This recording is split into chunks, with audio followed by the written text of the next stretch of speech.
Une Israélienne poignardée à mort chez elle par un Palestinien qui a pu prendre la fuite. Cela se passait tout à l'heure dans l'implantation d'Outniel, près de Hebron. La chasse à l'homme est toujours en cours.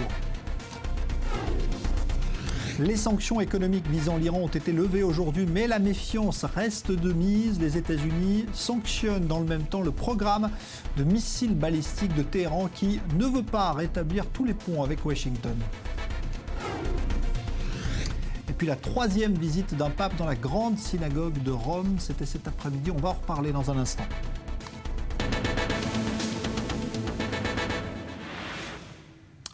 Visite à la fois symbolique et historique pour le pape François. Aujourd'hui, il s'est rendu dans la grande synagogue de Rome, accueilli par la communauté juive de la ville. Même si en apparence les relations sont apaisées entre juifs et chrétiens, plusieurs désaccords subsistent. Joseph Emmanuel. Applaudi longuement pour sa première visite dans la grande synagogue de Rome. Les mots de François étaient très attendus. Le pape a parlé de sa relation particulière avec le peuple juif. Il a condamné aussi toute forme d'antisémitisme et de discrimination. Non à toute forme d'antisémitisme et non à toute injure, discrimination et persécution qui en découlent. Le pape a ensuite parlé du message universel de la Bible, puis de l'importance du dialogue entre les différentes religions du livre. Le dialogue interreligieux est fondamental. Nous y contribuons comme frères et sœurs devant notre Créateur. Et à lui, nous devons rendre des comptes en respectant et en appréciant cette proximité, en cherchant à collaborer dans un dialogue judéo-chrétien unique qui tient compte des racines juives du christianisme. Il est le troisième pontife à visiter cette synagogue. Avant lui, Jean-Paul II en 1986, Benoît XVI en 2010. Pour cette visite, 1500 personnes ont été triées sur le volet, dont 300 journalistes. À l'extérieur, la sécurité a été draconienne toute la journée. Le trajet de François est resté secret jusqu'à sa venue. Les sous-sols de ce vieux quartier historique ont été passés au peigne fin, les poubelles scellées. Car même sans menace terroriste concrète, les attentats de Paris suscitent des craintes. Avant d'entrer dans le vieux bâtiment juif, le pape s'est arrêté devant 2 plaques commémoratives. L'une rappelle la grande rafle d'octobre 1943, durant laquelle 1024 juifs avaient été déportés à Auschwitz. L'autre plaque rappelle l'attentat palestinien de 1983, une attaque dans laquelle Stefano, un bébé de 2 ans, perdait la vie. Si la réconciliation entre l'Église et les Juifs progresse sans cesse depuis Vatican II, de nombreuses incompréhensions subsistent. La principale, la récente reconnaissance par le Vatican de la Palestine, une reconnaissance expliquée par le Saint-Siège comme étant la seule voie possible pour atteindre la paix. L'État islamique, auteur d'un nouveau massacre en Syrie, une localité tenue par le régime a été attaquée et des centaines de soldats et civils auraient été tués, mais plusieurs centaines d'autres personnes également enlevées par les djihadistes de l'EI. Maxime Pérez. Un bilan effroyable d'au moins 135 morts et près de 400 civils capturés, hommes, femmes et enfants. Samedi, l'organisation de l'État islamique a mené sa plus violente attaque contre la ville de Deir ez-Zor, dans l'est de la Syrie. Aucune image ne peut encore illustrer le massacre, mais d'après l'Observatoire syrien des droits de l'homme, au moins 75 membres des forces pro-régime, soldats d'Assad et miliciens, ont été exécutés par les djihadistes. Leurs proches auraient également été assassinés. La télévision d'État syrienne a très vite relayé la nouvelle, avançant même un chiffre de 300 civils tués dans la banlieue de Deir ez-Zor. Les otages auraient été emmenés dans des zones de la province sous contrôle de l'État islamique. Cette offensive, menée à l'aide d'une dizaine de kamikazes, permet désormais à Daesh de contrôler près de 60% de cette localité, située à 450 km de Damas et largement peuplée de sunnites. L'armée syrienne y stationne près de 3000 hommes, notamment autour de l'aéroport militaire.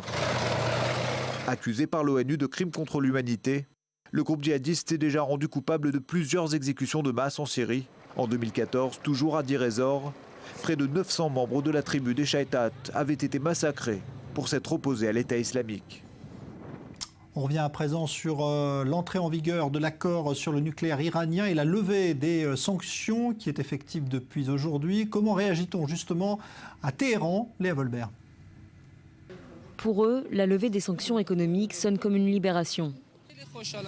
Nous sommes heureux, j'ai l'impression que nous sommes libres maintenant. Nous sommes en dehors de la cage et nous pouvons faire ce que nous voulons.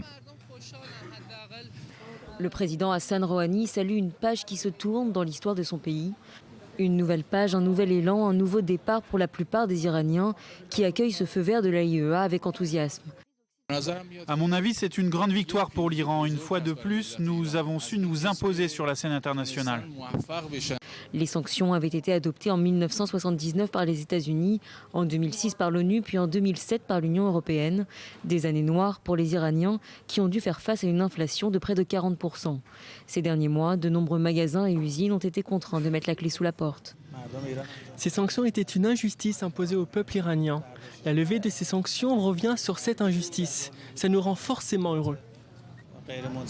Mais certains sont plus sceptiques et appréhendent une longue période de transition. Si les diplomates applaudissent des deux mains la concrétisation de l'accord signé en juillet dernier, les Iraniens, eux, attendent avec impatience les répercussions dans leur vie quotidienne. Alors, comment interpréter justement cette nouvelle période qui s'ouvre historique avec optimisme ou méfiance? On va en parler justement avec deux experts. Bonsoir Yitzhak Levanon, vous êtes ambassadeur d'Israël, vous avez été en poste notamment en Égypte. Bonsoir depuis Paris à Thierry Coville. Bonsoir, chercheur à l'IRIS, spécialiste de l'Iran. Première question pour vous Thierry Coville d'ailleurs, est-ce que vous êtes dans ceux qui voient avec optimisme s'ouvrir cette nouvelle ère ou est-ce que vous êtes méfiant, comme le sont d'ailleurs aussi à la fois les Iraniens et les Américains aujourd'hui? Écoutez, je pense qu'on peut être quand même optimiste dans le sens où c'est un problème qui a empoisonné les relations internationales. On arrive à le régler par la diplomatie. Il va y avoir un accord de 10 ans pendant lequel l'Iran va accepter des inspections très intrusives de l'AIEA. Ça permet à la société iranienne de respirer et je pense que c'est une bonne chose que l'Iran et les États-Unis commencent à se reparler, même si effectivement, comme vous l'avez dit, il y a de la méfiance des deux côtés. Alors, Yitzhak Levanon, comment vous voyez-vous cette nouvelle période qui s'ouvre aujourd'hui? Premièrement, l'accord qui a été signé est derrière nous. On est dans une nouvelle phase maintenant. Et je crois que l'Iran a plusieurs possibilités, mais il faut attendre un bon bout de temps pour voir dans quelle direction l'Iran va procéder après que les sanctions ont été levées. Et comment elle va faire avec la nouvelle donne de la communauté internationale?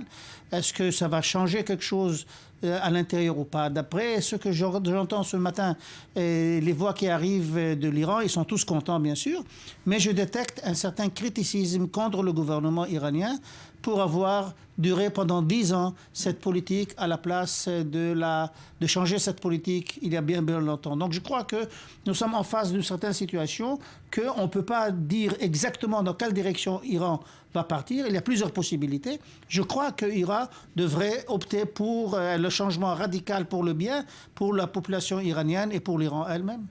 Est-ce qu'à votre avis, Thierry Coville, justement, ces changements et ce retour finalement d'une économie plus libre, ça peut occasionner des changements politiques qui peuvent déplaire au régime et notamment aux conservateurs? Oui, alors ça c'est la grande question. Bon, déjà dans un premier temps, il faut savoir que la situation économique est catastrophique en Iran actuellement, avec en plus la chute du prix du pétrole.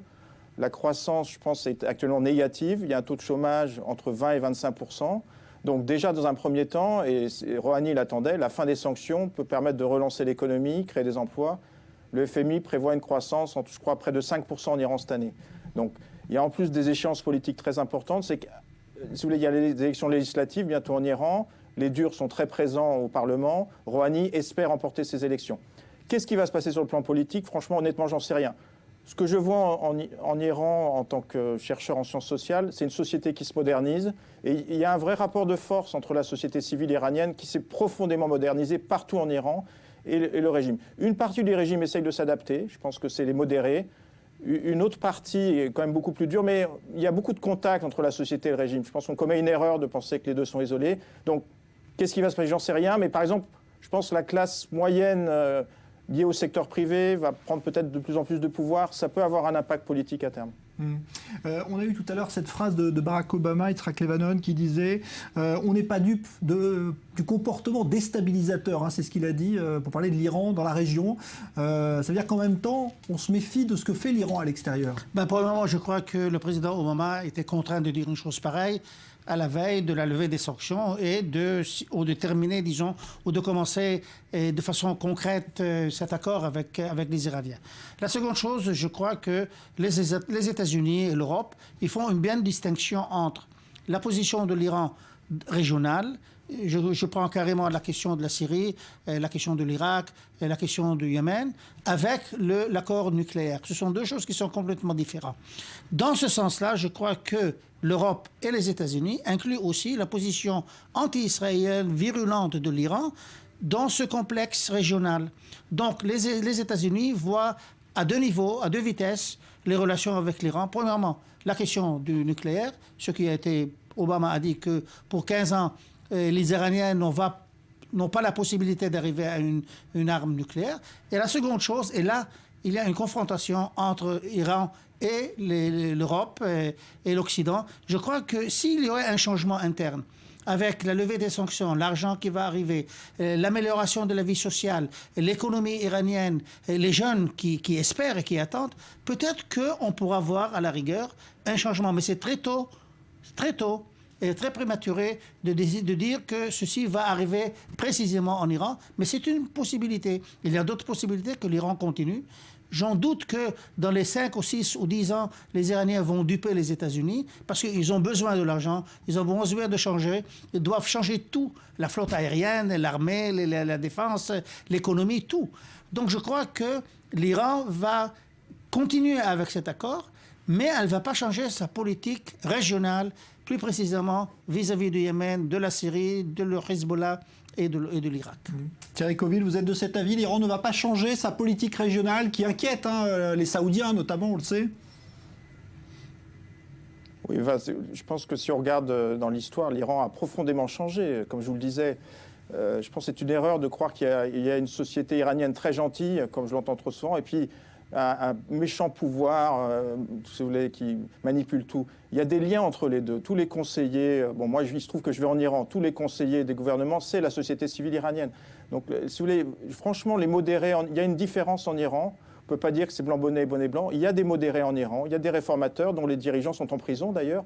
Et l'Iran qu'ils veulent, c'est-à-dire c'est un mode de gouvernement. Par exemple, Rouhani le dit, il veut un gouvernement basé sur la diplomatie, une entente constructive avec le reste du monde. Je pense que ce n'est pas la même politique d'Ahmadinejad, donc je pense que l'Iran a déjà profondément changé avec l'élection de Rouhani. C'est vraiment deux visions du monde. D'autre part, et je suis d'accord, ça ne veut pas dire que l'Iran tout d'un coup va devenir gentil. Aucun pays devient gentil. L'Iran va défendre ses intérêts dans la région, ce qu'ils estiment être leur intérêt, mais je pense qu'il y a quand même deux visions qui s'affrontent. Une vision très idéologique avec les durs, une vision beaucoup plus pragmatique, mais les deux sont très nationalistes, hein, et les Iraniens resteront nationalistes tout le temps, et ils défendent leurs intérêts régionaux, ça c'est clair. Sarah Clevenon. Monsieur Coville, bonsoir. Et je voulais vous demander une question. Est-ce que vous pensez que Rouhani aura suffisamment de pouvoir ou de force d'amener ce changement? Parce qu'il y a aussi le guide suprême, que c'est lui qui décide dans tout ce qui se passe en Iran.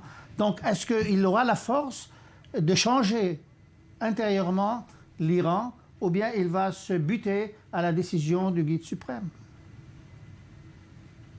Oui, alors si vous me posez une question difficile, mais bon, déjà le guide a quand même validé les négociations sur le nucléaire, et les durs ne sont pas contents, sont furieux de ça. Donc le guide a quelque part validé des négociations avec les États-Unis, ce qui est déjà un premier point. Alors, vous me posez la question de la lutte politique. Oui, il y a deux camps en Iran qui s'affrontent, notamment à l'occasion des élections parlementaires. C'est la grande question que tout le monde se pose.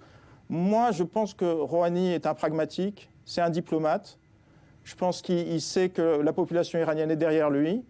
Mais il y a un rapport de force, vous avez raison. Et c'est pour ça que les élections législatives de février vont être très importantes. Par exemple, ce qui est en train de se passer en Iran, vous avez le Conseil des gardiens qui doit valider les candidatures. Or, il se trouve que ce Conseil des gardiens vient, dans un premier temps, donner un avis négatif sur beaucoup de candidats modérés. Donc ça donne lieu à beaucoup de discussions en Iran. Bon, d'un autre côté, le guide vient de dire, même ceux qui sont contre le système peuvent participer aux élections. Donc on voit qu'il y a, comme je vous le disais, je pense qu'on a c'est une erreur de commettre de dire qu'on a une société qui se modernise et le pouvoir est isolé par rapport à ça. Je pense qu'il y a un rapport de force. Hein. L'Iran est un pays compliqué, mais vous me posez une question. Je n'ai pas la réponse, mais franchement, je pense que Rouhani va déjà faire des choses sur le plan économique. Vous savez, dans un pays, tout est compliqué. D'abord, déjà, améliorer la situation économique. Déjà, s'il peut donner un plus grand rôle au secteur privé iranien, ça peut changer aussi des équilibres politiques en Iran. Et déjà, ça, c'est pas évident parce que vous avez beaucoup de pouvoirs rentiers en Iran qui ne veulent pas de cette privatisation. Donc, il faudra déjà voir ce qui va se passer lors de ces élections, déjà voir ce qui va se passer en termes de réformes économiques. Ensuite, on pourra éventuellement répondre à votre question. Est-ce que vous pensez que l'Iran d'aujourd'hui va amadouer un tout petit peu sa position vis-à-vis d'une solution politique en Syrie, ou bien elle continuera dans la position actuelle? Si vous voulez, là, je n'en sais rien, mais déjà, je considère que c'était une erreur totale d'isoler l'Iran des discussions sur la Syrie. Si on en est là en partie, moi je pense que c'est parce qu'on a mis l'Iran de côté. Ce qu'a dit Obama, rappelez-vous, il a dit « Moi je pense qu'on a des meilleurs résultats en parlant avec l'Iran qu'en l'excluant ». Et je pense qu'il a complètement raison. L'Iran, c'est un pays, si vous l'isolez, c'est un pays trop important au Moyen-Orient, il faut parler avec l'Iran. Bon, qu'est-ce qui va se passer avec la Syrie? J'en sais rien, mais je sais que c'est beaucoup mieux d'intégrer l'Iran. L'Iran a des intérêts stratégiques en Syrie. Il ne faut pas oublier non plus qu'ils ne mettent pas du tout l'accent sur l'aspect religieux en Syrie. Ils ne défendent pas forcément les chiites ou les alaouites en Syrie. Pour eux, ils sont très très inquiets, et je crois que c'est vrai, de la présence. Ils ne veulent pas que la Syrie soit gouvernée par des groupes comme l'État islamique. Qui c'est qui peut leur en vouloir? Je ne dis pas que tout ce qu'ils font en Syrie, c'est parfait, si vous voulez. Ils veulent une stabilité de l'État en Syrie. Ils savent très bien qui est Bachar el-Assad. Croyez-moi, j'ai lu des articles très très critiques sur Bachar el-Assad en Iran. À partir de là, je pense qu'il vaut mieux discuter. Qui aurait dit qu'on résoudrait cette crise sur le nucléaire par la discussion? Il y a 2-3 ans, personne, si vous voulez. On est arrivé à la résoudre par la discussion. Il y a des éléments pragmatiques dans le régime iranien. Zarif est, à mon avis, un excellent diplomate. Moi, je pense qu'il faut absolument discuter, au moins il faut intégrer l'Iran à des discussions sur la Syrie. Et j'espère qu'on va arriver à une solution. Bon, dernière question à tous les deux. Concernant les relations avec Israël, il n'y a pas d'amélioration. On n'est pas dans le pays d'Alice et Merveille. On va écouter M. Thierry Coville, là-dessus, sur Israël. Vous pensez qu'il y aura un changement dans les années qui viennent ou pas? C'est à moi que vous posez la question? Oui, d'abord à vous, après à Yitzhak Levanon. Ah d'accord. Écoutez, non, mais comme vous l'avez dit, de toute façon, il ne faut pas non plus rêver. Israël reste un ennemi de la République islamique d'Iran. Mais si vous voulez, moi je pense que c'est déjà une bonne chose que l'Iran et les États-Unis commencent à se reparler. Je pense que c'était un problème fondamental. Ça crée plein de distorsions dans la région. Et donc c'est une bonne chose pour la stabilité régionale que l'Iran et les États-Unis commencent à discuter. C'est une bonne chose que le camp des modérés soit renforcé par cet accord. On le voit très bien. Rouhani est très populaire. J'ai même vu le Parlement iranien, les plus durs, les conservateurs, qui vont embrasser Zarif à cause de cet accord. Donc c'est un vrai retournement de situation. Rouhani a un vrai capital politique. Qu'est-ce qu'il va en faire? On vient d'en parler, c'est la grande question. Bon, j'espère qu'à terme, la situation s'améliorera entre Iran et Israël, mais pour l'instant, je pense que ce n'est pas vraiment d'actualité. Merci Thierry Coville là-dessus. Yitzhak Levanon, vous pensez que ça... Je ne voudrais pas rêver. Et disons que les différences entre nous, les Iraniens, est énorme. Mais auparavant, on avait d'excellentes relations et ceci pourrait un jour retourner. Merci à tous les deux. Thierry Coville depuis Paris, chercheur donc à l'IRIS, spécialiste de l'Iran, et Yitzhak Levanon, ambassadeur d'Israël. Le marché du pétrole, lui, voit arriver également un nouvel acteur avec l'Iran. Et le marasme reste pourtant des plus absolus sur les bourses. Témoin ce qui s'est passé aujourd'hui dans le Golfe, avec une dégringolade importante aujourd'hui liée au pétrole. Léa Volbert. Vent de panique sur les bourses des monarchies pétrolières du Golfe. Les 7 principales places financières de la région ont enregistré ce dimanche une baisse générale. L'indice de la bourse de Riyad a fini à son plus bas niveau, avec une perte historique de près de 318 points à 5,5 points. La bourse saoudienne, la plus importante des pays arabes, a clôturé sur une baisse de 5,44% après avoir chuté en séance à plus de 7%. Quant aux places de Dubaï et du Qatar, elles ont cédé jusqu'à 6% chacune. Depuis le début de l'année, les 7 marchés des pays du Golfe ont perdu plus de 130 milliards de dollars de leur capitalisation totale, estimée actuellement à 800 milliards de dollars. Et pour cause, la majorité des sociétés des pays du Golfe dépendent des gouvernements qui dépendent eux-mêmes des cours du pétrole. Le prix du brut, qui constitue plus de 80% des revenus de ces pays, a reculé de 20% sous la barre des 30 dollars depuis le début de l'année. Le marché pétrolier est totalement saturé par l'abondance de l'offre, une situation qui ne fera qu'empirer avec la récente levée des sanctions économiques contre Téhéran et le retour de l'Iran sur le marché pétrolier. Les experts sont divisés. Certains estiment que l'impact de ce nouvel acteur sera dans un premier temps limité. D'autres soutiennent au contraire que le retour de l'Iran sur les marchés pourra faire baisser le prix du baril d'environ 10 dollars, ce dès 2016. Les cours du pétrole reculeraient alors de près de 21%, tandis que les exportations iraniennes bondiraient de 17 milliards de dollars, soit 3,5% de son PIB. Selon un rapport de la Banque mondiale, les échanges devraient principalement s'accélérer avec la Grande-Bretagne, la Chine et l'Inde. Et on est en ligne avec David Amsellem, docteur en géopolitique, spécialiste justement de ce marché de l'énergie. Bonsoir. Est-ce que forcément le retour de l'Iran sur le marché pétrolier, cela va entraîner encore un peu plus de baisse des prix ? Oui, c'est tout à fait probable parce que le vrai problème et l'une des causes principales de cette baisse du prix du baril de pétrole ces derniers mois, c'est précisément une offre d'énergie supérieure à la demande. Et là, avec la fin des sanctions contre l'Iran, l'Iran est un grand pays producteur qui dispose d'importantes réserves de pétrole. Et là, désormais, il va pouvoir exporter massivement du pétrole et importer, en fait, mettre à disposition des pays du pétrole en quantité. Donc ça va encore davantage augmenter l'offre d'énergie et ça va pouvoir à terme, peut-être, pourquoi pas, faire baisser encore le prix du baril. Alors on a toujours l'impression qu'on est arrivé à une sorte de prix plancher avec le pétrole. Là il est autour de $30 je crois le baril. Vous avez l'impression que ça peut aller jusqu'où comme ça ? On est au plancher là ou ça peut encore descendre ? Je pense qu'on peut encore descendre. C'est-à-dire qu'il y a quelques mois déjà, on avait fixé un seuil symbolique de $50 le baril. Chacun estimait que c'était de l'intérêt de l'ensemble des acteurs et notamment de l'Arabie Saoudite d'avoir un prix minimum de $50. On voit bien qu'on est encore descendu d'un niveau. $30 c'est vraiment très faible, c'est jamais atteint depuis presque 2 ans.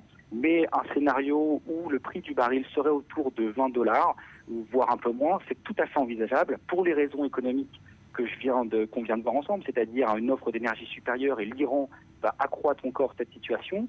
Mais il ne faut pas oublier également que le pétrole reste une matière stratégique et géopolitique et qu'elle reste encore une source d'énergie qui est manipulée par les pays producteurs à des fins politiques. C'est exactement ce que fait l'Arabie Saoudite, on le voit bien depuis plus d'1 an, elle laisse filer les cours à la baisse pour éliminer la concurrence sur ce marché pétrolier qui est très concurrentiel.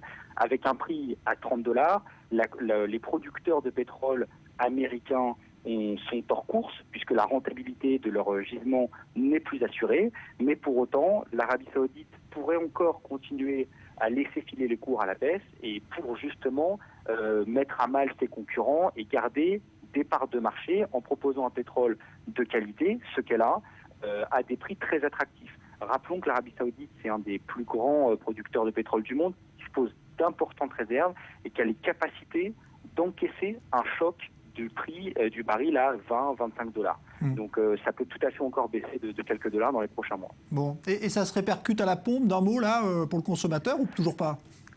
Alors ça dépend évidemment des pays. Par exemple, en France, on sait que l'État prélève énormément de taxes sur le prix à la pompe. En Israël, il y a peut-être encore des conditions, mais globalement, évidemment, les États essaient de répercuter. Alors à la marge, c'est quelques centimes d'euros, de dollars, de shekels qui se répercutent. On le voit, mais l'enjeu ne se situe pas spécifiquement au niveau de la pompe pour les États. On est dans d'autres enjeux industriels notamment. Merci beaucoup pour cette analyse, David Amsellem. Je rappelle que vous êtes spécialiste donc, du marché énergétique. Le tennis à présent et la saison 2016 qui démarre dès demain avec le premier grand chelem de l'année. Cela se passe à Melbourne, l'Open d'Australie, dans une chaleur qu'on annonce étouffante. La hiérarchie du tennis mondial pourrait se trouver chamboulée. Léa Berdugo. Novak Djokovic et Serena Williams, grands favoris de l'Open d'Australie. Avec 5 victoires à Melbourne et 6 tournois ATP consécutifs remportés, le Serbe écrase la concurrence. Lors de son dernier grand chelem à Doha, il n'a pas perdu un set. Le numéro 1 mondial fait donc de l'ombre à ses rivaux, l'Irlandais Andy Murray ou encore l'Espagnol Rafael Nadal. 2 joueurs qui ont perdu 9 fois sur 10 contre Novak Djokovic ces derniers mois.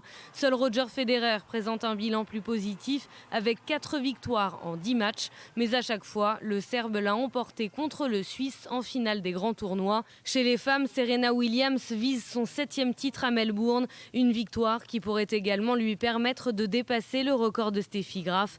L'Allemande avait enregistré 22 titres du Grand Chelem. Cependant, des doutes subsistent sur sa santé. Elle a mis fin à sa saison 2016 à cause de douleurs à un genou, même si elle a assuré qu'elle était à 130% de sa forme. Honnêtement, je n'ai rien à prouver, je n'ai rien à perdre, seulement à gagner. C'est un peu comme ça que je le vois maintenant. Aucune de ses rivales n'apparaît pour l'instant en passe de l'emporter face à elle. Les joueuses du top 10 ont toutes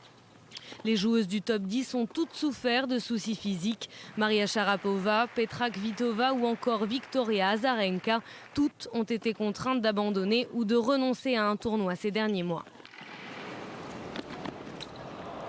Voilà le tennis donc à partir de demain à Melbourne avec ce premier grand chelem de l'année. Dans un instant, nouveau point sur l'actualité, ce sera avec Julien Baloul qui vous présentera ensuite tout un monde. Soirée donc d'infos qui continue sur i24 News. Et puis on retournera évidemment retrouver notre envoyé spécial à Othniel en Cisjordanie où une Israélienne a été poignardée à mort tout à l'heure en fin d'après-midi. Julia Guénancia qui suit les opérations de recherche sur place. Bonne soirée.